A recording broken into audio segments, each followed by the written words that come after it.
Hyderabad metropolitan development authority HMDA పరిధిని RRR వరకు విస్తరించేందుకు మంత్రివర్గం గ్రీన్ సిగ్నల్ ఇచ్చింది. సుమారు 30,000 ఎకరాల్లో ఫ్యూచర్ సిటీ నిర్మించాలని నిర్ణయించిన కేబినెట్ దానికోసం ప్రత్యేకంగా ఫ్యూచర్ సిటీ డెవలప్మెంట్ అథారిటీని ఏర్పాటు చేయాలని తీర్మానించింది. తెలంగాణ టూరిజం పాలసీ 2025-2030కి కేబినెట్ ఆమోదముద్ర వేసింది.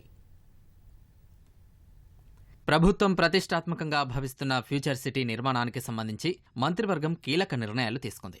నాగార్జున సాగర్ హైవే నుంచి శ్రీశైలం హైవే మధ్య సుమారు 30,000 ఎకరాల్లో ఫ్యూచర్ సిటీని అభివృద్ధి చేయాలని కేబినెట్ నిర్ణయించింది. దీనికోసం future city development authority FDCA ఏర్పాటుకు ఆమోదముద్ర వేసింది. Hyderabad metropolitan development authority HMDA పరిధిని RRR వరకు విస్తరించేందుకు కేబినెట్ గ్రీన్ సిగ్నల్ ఇచ్చింది. HMDA పరిధి 11 జిల్లాల్లోని 104 మండలాల్లోని 1,355 గ్రామాలకు విస్తరించనుంది. కొత్తగా 332 రెవెన్యూ గ్రామాలు HMDA పరిధిలోకి వస్తాయని మంత్రి పొంగులేటి శ్రీనివాసరెడ్డి వెల్లడించారు.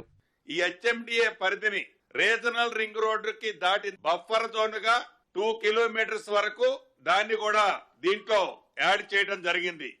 ఈ మొత్తం ఈ 2 కిలోమీటర్స్ బఫర్ జోన్ కూడా కలుపుకుంటే 11 జిల్లాలలో 104 మండలాలలో సుమారు 1,355 గ్రామాలతో ఇప్పుడు HMDA పరిధి ఇంక్రీజ్ కాబడింది. ఈ ఫ్యూచర్ సిటీ ఏదైతే ఉందో దీంట్లో 7 మండలాలు 57 మండలాల్లోని 56 గ్రామాలతో FCDAగా ఈ ప్రాంతాన్ని ఈరోజు కేబినెట్ లో నిర్ణయించడం జరిగింది.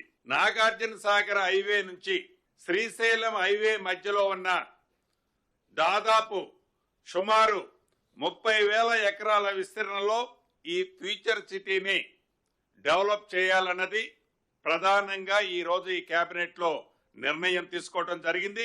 36 గ్రామాలు గతంలో HMDAలో పరిధిలో ఉన్న వాటిని తొలగించి FCDAకు ట్రాన్స్ఫర్ చేయడం జరిగింది.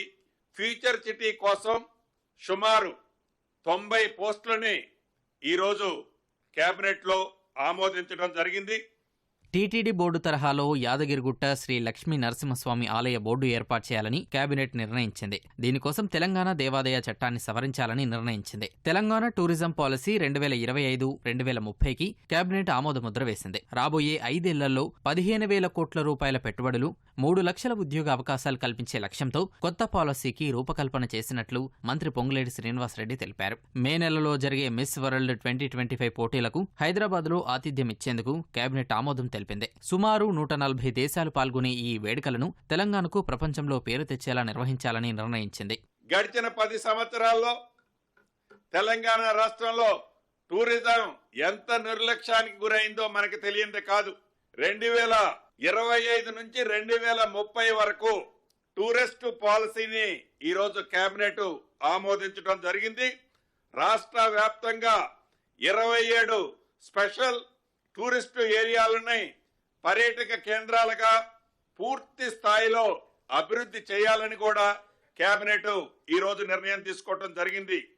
రాబోయే 5 సంవత్సరాలలో ఈ టూరిస్టు పాలసీ వలన 15,000 కోట్ల రూపాయలకు తగ్గకుండా పెట్టుబడులు వచ్చే విధంగా ఈ కొత్త టూరిస్టు పాలసీని గురించి నిర్ణయం తీసుకోవడం జరిగింది. ఇటీవల ఎమ్మెల్సీ ఎన్నికల ఫలితాలు, SLBC టన్నెల్ ప్రమాదం, ప్రభుత్వ పథకాలపై ప్రజల నుంచి స్పందన తదితర అంశాలపై చర్చించినట్లు సమాచారం. బడ్జెట్ సమావేశాలు ఈ నెల 12 నుంచి నిర్వహించాలని భావిస్తున్నారు.